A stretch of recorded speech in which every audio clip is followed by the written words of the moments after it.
Afghanistan. Dawn breaks through dust and gunfire. A Marine patrol ambushed. Bullets tearing through the valley.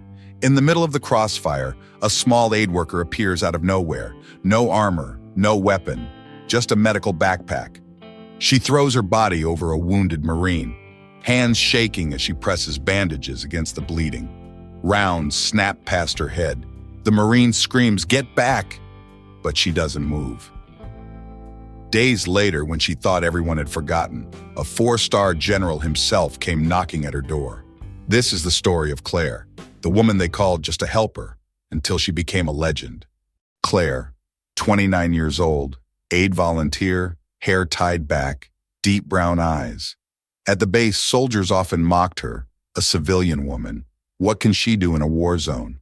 Some military medics saw her as dead weight. They called her the helper girl instead of her real name. Claire never reacted. She just stayed patient, handing out food, wiping blood, carrying water. She once sat for hours listening to young soldiers talk about their families, never interrupting. One time, she used needle and thread to sew up a corporal's torn uniform. They laughed at her. "Can you even stitch a wound?" Claire just smiled, replied softly, "If needed, I will try." That night, when mortars fell close, she helped guide wounded men into the bunker. Not a single person mentioned her name. She didn't ask for recognition. She just kept moving, kept helping. In the mess hall, Marines would joke, "Hey, helper girl, get me more coffee." She would pour it without complaint. During supply runs, she volunteered to carry the heaviest boxes. Some guys felt embarrassed. "Let us do that." She shook her head. "I can handle it." Late nights when everyone slept, Claire stayed awake, checking bandages, organizing medical supplies, making lists of what was running low. A sergeant once asked her, "Why do you stay? This place will chew you up." Claire looked at him, "Because someone has to care." He walked away, unsure what to say. The other aid workers rotated out after a few weeks. Too dangerous, too brutal. But Claire stayed, month after month. Soldiers started noticing small things, the way she never flinched when explosions echoed in the distance, how her hands stayed steady when everyone else's shook, the precision in her movements when handling medical gear. One medic whispered to another, "She moves like she's done this before, real combat medicine." But nobody asked, and Claire never explained. She kept her head down, kept working. During a sandstorm, when visibility dropped to 0, Claire guided 3 disoriented soldiers back to base. She knew the layout by memory, every corner, every turn. A lieutenant stared at her. "How did you?" She shrugged. "I pay attention." In her tent late at night, she would sit alone, staring at something in her hands. A small silver tag, old, worn, engraved with words barely visible. "To stand where no one dares." She would trace the letters with her thumb, then tuck it back into her pocket. Nobody saw this. Nobody knew. To them, she was just the helper girl, the civilian who shouldn't even be there. But Claire carried something deeper, a past she never spoke about, skills she never advertised. She watched the Marines train, their movements, their protocols. She noticed inefficiencies, dangerous habits, but she said nothing. She wasn't there to teach, just to help. One evening, a young private sat beside her, asked quietly, "Were you always like this? So calm?" Claire looked at the horizon, the sun setting over the mountains. "I learned to be," she said. The private wanted to ask more, but something in her eyes stopped him. That night, rockets hit near the perimeter. Everyone scrambled, chaos everywhere. Claire moved through it like water, directing people to cover, grabbing supplies, no panic, no hesitation. A captain watched her, his eyes narrowed. She's no ordinary volunteer. But before he could say anything, the attack ended, and Claire disappeared back into the shadows. Just another day, just another moment forgotten. Or so she thought. In Claire's coat pocket, tucked away, a small silver tag, engraved, "To stand where no one dares." The morning started like any other. Patrol heading out at dawn, routine security sweep through the valley. Claire was in the aid station, restocking supplies, when the radio crackled. Contact, shots fired, man down. Her hands stopped. She listened. Multiple casualties, heavy fire. The patrol was pinned. The base medic grabbed his gear, sprinting toward the vehicles. Claire watched him go, her heart pounding. She wasn't supposed to leave the wire. Civilians stayed inside. That was the rule. But the radio kept screaming, "We need help! He's bleeding out! We can't get to him!" Claire looked at her medical backpack, then at the gate, then back at the backpack. She grabbed it and ran. The guards yelled after her, "Ma'am, you can't! Get back here!" She didn't stop. She hit the gate at full speed, slipping through before anyone could grab her. The valley was half a mile out. She could hear the gunfire echoing off the rocks, sharp cracks splitting the air. Her lungs burned, legs pumping, boots kicking up dust. She reached the edge of the firefight, bullets snapping overhead, insurgents positioned in the ridgeline, Marines taking cover behind rocks in a broken vehicle. One man lay in the open, 20 feet from cover, blood pooling beneath him. Nobody could reach him. Every time someone moved, rounds tore through the air. The Marine was conscious, trying to crawl, but his leg was shattered. He couldn't move. Claire didn't think. She just ran. She heard shouting, "Get down, stay back." But her body was already moving, crossing the gap in seconds. She threw herself over the wounded Marine, covering him with her body, rounds cracking past her head so close she felt the pressure.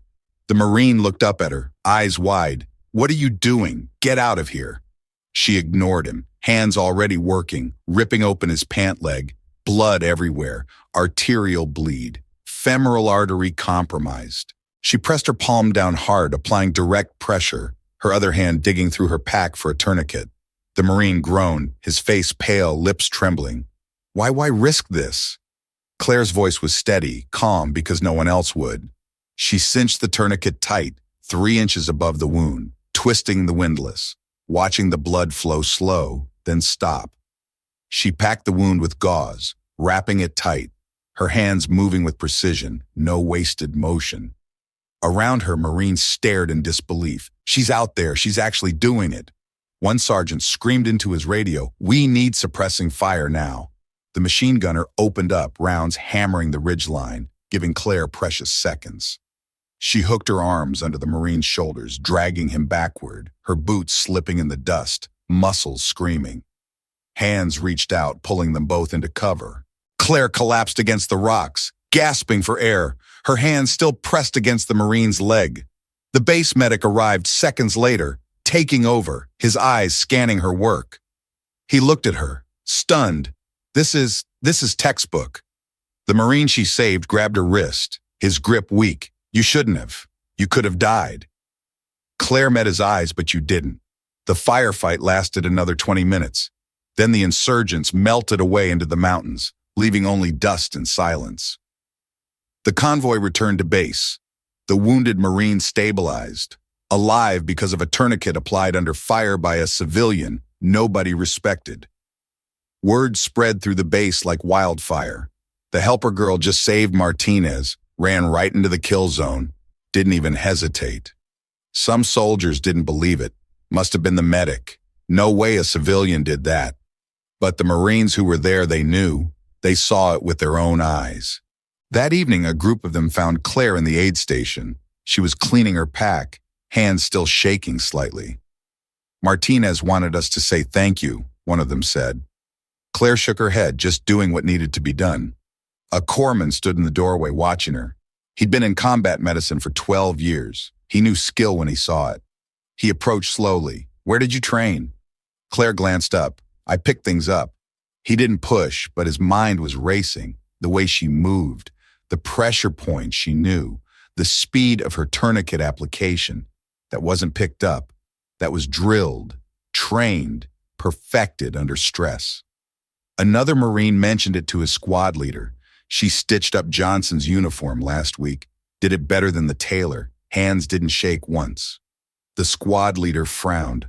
Civilians don't have hands like that.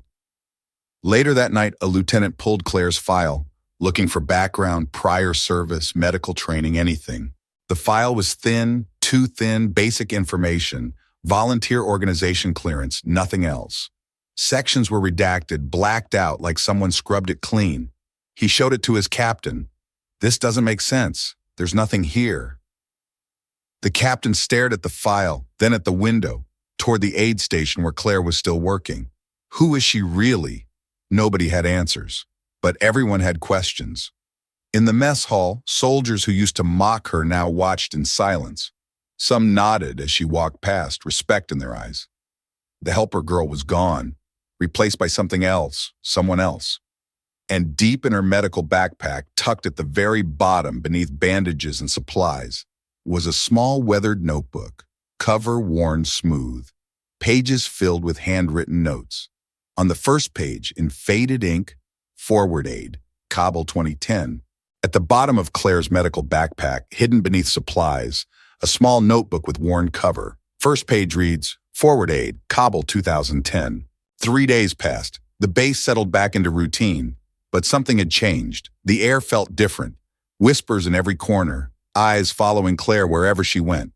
Then the announcement came over the loudspeakers. High-level visit, all personnel prepare for inspection, VIP arrival in 30 minutes. Soldiers scrambled, cleaning weapons, straightening uniforms, the usual chaos before brass showed up. Claire was in the aid station, folding blankets, staying out of the way. She'd seen generals before. They never noticed people like her. They came for the officers, the decorated soldiers, not the volunteers. The helicopter appeared on the horizon, black against the blue sky, rotors thumping as it descended, dust swirling in massive clouds, everyone shielding their eyes. It touched down on the landing pad, engines winding down, and the door opened. A 4-star general stepped out. The base commander rushed forward, saluting. "Honor to have you, sir." But the general barely acknowledged him, his eyes scanning the compound, looking for something, someone. He walked with purpose, past the command post, past the formations of Marines standing at attention, heading straight toward the aid station. Officers exchanged confused glances. "Sir, the briefing room is this way." He didn't respond, just kept walking. Claire was in the back, organizing supplies. She heard boots approaching, multiple sets. She assumed it was a medical inspection. She turned and froze. The 4-star general stood in the doorway, 2 aides behind him, his uniform crisp, ribbons covering his chest, eyes sharp and assessing. He looked directly at her. I've heard what you did." Claire straightened, suddenly aware of every eye in the building on her. "I only helped, sir." The general stepped closer, his gaze dropping to her pocket, the outline of something small visible through the fabric. "That tag," he said quietly. "May I see it?" Claire hesitated, her hand moving to her pocket, slowly pulling out the silver tag, worn smooth by years of touch, engraving barely legible. She held it out. The general took it, his fingers tracing the words, "To stand where no one dares." His face changed, years of military composure cracking for just a moment. That phrase, I knew a medic in Kabul who wrote those words. She saved my life and 11 others in an ambush, pulled us out one by one while insurgents tore the street apart. The room went silent. You could hear breathing, nothing else. The general looked up at Claire, his voice softer now. "We lost her in the collapse of a field hospital, never found the body. Listed as missing, presumed dead." He paused. "I've spent years wondering what happened to Shadow Angel." The name hit like a shockwave. Soldiers in the doorway whispered, "Shadow Angel, that's the legend from Kabul, the medic who saved an entire platoon." Claire stood perfectly still, her expression unreadable. The general handed the tag back. "You have her tag. You have her skills. You move like she moved." He waited. "And Claire?" Claire took a slow breath. "I didn't want the attention. I just wanted to help people without the weight of a name, without expectations." She met his eyes. "Shadow Angel died in Kabul. I left her there. I came here as Claire, just Claire." The general nodded slowly, understanding. "But the Marines here, they deserve to know who saved their brother." He turned to the wounded Marine, Martinez, who'd been brought in on crutches, standing at the edge of the crowd. "She's the reason you're alive, son."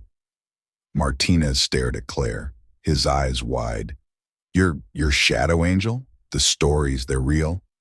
Claire looked down. "I'm just someone who knows how to stop bleeding." But the room erupted, whispers turning to voices, voices to shouts. soldiers pressing forward, wanting to see, to confirm, to understand. The officers tried to restore order, but it was too late. The secret was out. One sergeant pushed through, grabbed a laptop, pulled up old military records, found a classified after-action report from Kabul, 2010. There she was, partial photo, face obscured by dust and blood. But the build, the stance, unmistakable. That's her. That's definitely her. The base commander approached the general. Sir, her file, it's been scrubbed, almost nothing in it. The general nodded. I ordered that. She wanted to disappear. She'd earned that right after what she went through. But now the truth was spreading. Texts, emails, phone calls home. Within hours, the story was everywhere. Shadow Angel is alive. She's been working as a volunteer. She just saved another Marine. Media requests flooded in, news agencies, documentaries, interviews. Everyone wanted the story. Claire refused them all, locking herself in her quarters, the attention suffocating her. Martinez sat outside her door. Ma'am, I know you don't want this, but you saved my life. My daughter gets to meet me because of you. He slid a photo under the door, his little girl, 3 years old, holding a drawing of her daddy. Claire picked it up, stared at it for a long time. The next morning she was gone, tent cleared out, gear packed, no note, no goodbye. The Marines searched everywhere, found nothing but her old medical backpack sitting on a table in the aid station, cleaned and restocked, ready for the next person. The lieutenant who found it opened the main pocket. Inside was the silver tag, left behind, and a handwritten note on a scrap of paper. It read, "Train them better. Teach them to save each other. That's the real legacy." The base fell quiet, everyone processing the loss. She'd given them everything and asked for nothing, and now she was gone, vanished like smoke. But her impact remained. Marines started taking combat medicine seriously, attending every training session, asking questions, learning pressure points, tourniquet placement, airway management. The culture shifted. Saving lives became as important as taking them. Martinez became an advocate, pushing for mandatory medical training, using his story to drive change. Shadow Angel saved me, but she also showed us we can save each other.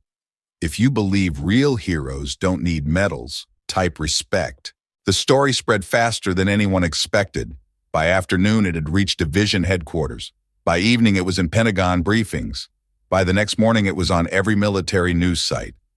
Shadow Angel returns, saves Marine under fire, then vanishes again. Reporters camped outside the base gates, demanding interviews, wanting photos, chasing the story. The public relations office was overwhelmed, fielding hundreds of calls. We can't comment. She's no longer on base. We don't know her location. But inside the wire, something deeper was happening, something the media couldn't see. The Marines were changing. In the training yard, a young corporal practiced tourniquet application. His hands clumsy at first, fumbling with the windlass. A sergeant knelt beside him, slower. You need to feel the pulse stop. That's how you know it's tight enough. The corporal tried again, this time getting it right, his face determined. Shadow Angel did this under fire. I can do it in training. Across the base, similar scenes played out. Soldiers who'd never taken medical training seriously were now first in line, asking questions, taking notes, practicing on each other until their hands moved automatically. The culture was shifting, one Marine at a time. Martinez became the unexpected spokesman. He didn't seek it out, but every time someone asked about that day, he told the story, honest and raw.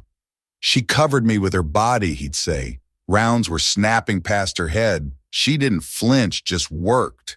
Her hands were steady when mine were shaking. She talked to me, kept me calm, told me I was going to see my daughter again. He showed them the photo his daughter had drawn, a stick figure daddy and a stick figure angel with wings. My 3-year-old calls her the angel lady. She doesn't understand war, but she understands someone saved her daddy. The junior Marines listened, truly listened. Some of them were 19, 20 years old. They joined thinking combat was about shooting, about being tough. Martinez showed them it was also about saving, about caring, about having the courage to run toward danger when someone needs help. One private approached him after a talk, sir. I want to learn. I don't want to be helpless if my buddy goes down. Martinez nodded. Then you train, every day, until it's muscle memory. The base medics noticed the change too. Suddenly their classes were packed. Marines volunteering for extra shifts in the aid station, watching procedures, asking to help. One medic told his chief, "I've been here 3 years, never seen motivation like this. They actually care now." The training officer updated the curriculum, adding mandatory combat lifesaver courses, extending the medical training from 2 days to 2 weeks, bringing in trauma surgeons to teach realistic scenarios. The commandant signed off immediately. "If one volunteer could change our culture, imagine what we can do if we formalize it." Letters started arriving from home, families of Marines writing thank you notes addressed to Shadow Angel, care of the base. They piled up in the mailroom, hundreds of them. Martinez collected them, stored them carefully, hoping somehow Claire would see them, would know the impact she'd made. One letter was from a grandmother. "You saved my grandson. He's the only boy in our family. His father died in Iraq, his grandfather in Vietnam. You gave us hope that someone out there is watching over our boys. Thank you doesn't feel like enough." Another from a wife. "My husband tells me you're the bravest person he's ever met. He says you weren't even military. You didn't have to be there, but you were. And now he's coming home to our son. How do I thank you for that?" The base chaplain read some of the letters during Sunday service, his voice breaking. These words, this gratitude, this is what service looks like. Not always the uniform, not always the rank. Sometimes it's just one person deciding to stand where others won't. In the barracks, Shadow Angel became a legend, but not the kind that felt distant or unreachable. She was real. She'd been there, walked among them, ate the same food, slept in the same dust. That made it powerful. If she could do it, so could they. A lance corporal started a tradition. Before every patrol, the team would check each other's medical gear, not just glance, really check. Tourniquets accessible, bandages ready, everyone knowing where everything was. They called it the Angel Check, making sure they could save each other if the worst happened. Other units heard about it, started doing the same. The practice spread across the brigade, then the division. A simple ritual born from one woman's actions rippling outward. The base commander watched all of this unfold, sitting in his office. Reports on his desk showing decreased casualties, increased survival rates, better teamwork. He picked up the phone, called the general who'd visited. "Sir, you need to see what's happening here. She changed everything." The general listened, then replied quietly, "That's what she does. She changes things, then disappears before anyone can thank her properly." But this time, the thanks didn't need to reach her personally. It lived in every Marine who trained harder, every life saved because someone knew what to do, every family that got their son or daughter back whole. Shadow Angel had left, but her legacy was just beginning. If you think one act of courage can change an entire unit, comment courage. The story of Claire, of Shadow Angel, teaches us something we often forget in our rush to celebrate the loud, the decorated, the ones who stand on stages. Heroism doesn't always wear a uniform. It doesn't always come with medals pinned to the chest. It doesn't always want recognition. Sometimes the most powerful acts of courage happen in silence, performed by people we overlook, people we underestimate, people we dismiss because they don't fit our image of what a hero should look like. Claire was a woman, small in stature, quiet in demeanor, working a job most soldiers considered beneath them, the helper girl, the one who poured coffee and folded blankets. They saw her as furniture, background noise, someone who simply existed in their space without real value. But when bullets flew and a man lay dying, she didn't hesitate. She didn't calculate the risk. She didn't think about recognition or reward. She just moved, throwing her body between death and a stranger, using skills she'd hidden, a past she'd buried, all to give one Marine a chance to see his daughter again. That's the lesson. Real courage isn't about being the strongest or the fastest or the most decorated. It's about standing where no one else will stand, doing what no one else will do, even when no one is watching, even when no one will thank you. We live in a world obsessed with titles and ranks. We judge people by their credentials, their resumes, their social media following. We assume value comes from visibility, That importance requires volume. But Claire proved otherwise. She had more combat medical experience than most of the trained medics on base, more courage than soldiers twice her size, more impact than officers with decades of service. And she did it all while being ignored, mocked, dismissed. The Marines who laughed at her learned something profound. Strength isn't always obvious. Skill doesn't always announce itself. And the person you overlook today might be the one who saves your life tomorrow. They learned humility. They learned respect.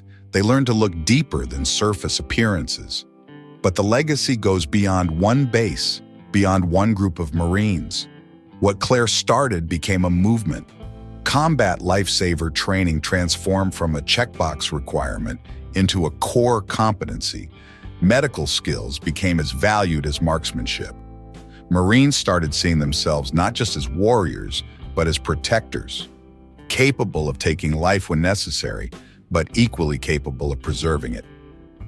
Training programs were rewritten, new protocols established, instructors began teaching with a different philosophy.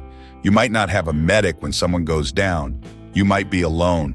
You might be the only chance that person has, so you better know what you're doing. Thousands of Marines received enhanced medical training, learned to use tourniquets properly, learned wound packing, airway management, shock treatment. They practiced until their hands moved without thinking, until muscle memory took over, until they could work under stress, under fire, in the chaos. And lives were saved in firefights across Afghanistan and Iraq, in training accidents stateside, in car crashes off base. Marines used the skills they learned because one woman showed them it mattered. They pulled buddies from burning vehicles, stopped arterial bleeds on roadsides, performed CPR until help arrived. Each life saved traced back to that morning in the valley, to Claire covering Martinez, to her steady hands and calm voice, to the moment she proved that anyone can be a hero if they're willing to act. Her name became a standard. Before deployments, commanders would tell their Marines, "Be like Shadow Angel. Be ready, be capable, be brave enough to run toward the sound of gunfire if someone needs help." The silver tag she left behind was mounted in the base medical facility, encased in glass, the engraving still visible, to stand where no one dares. New medics would see it, ask about the story, and instructors would tell them about the civilian volunteer who became a legend, not because she sought glory, but because she simply cared. Claire disappeared. She never gave interviews, never wrote a book, never tried to capitalize on her story. She remained true to herself, someone who helped because helping was right, not because it came with rewards. That's the final lesson. The truest form of heroism expects nothing in return. It acts not for applause, but for purpose. Not for fame, but for the simple belief that every life matters, that every person deserves a chance, that standing in the gap between life and death is worth the risk. Claire stood in that gap, and in doing so, she changed everything. If you believe silent heroes deserve to be remembered, subscribe to The Veteran Story. Real people are creating and telling stories, not mass-produced AI.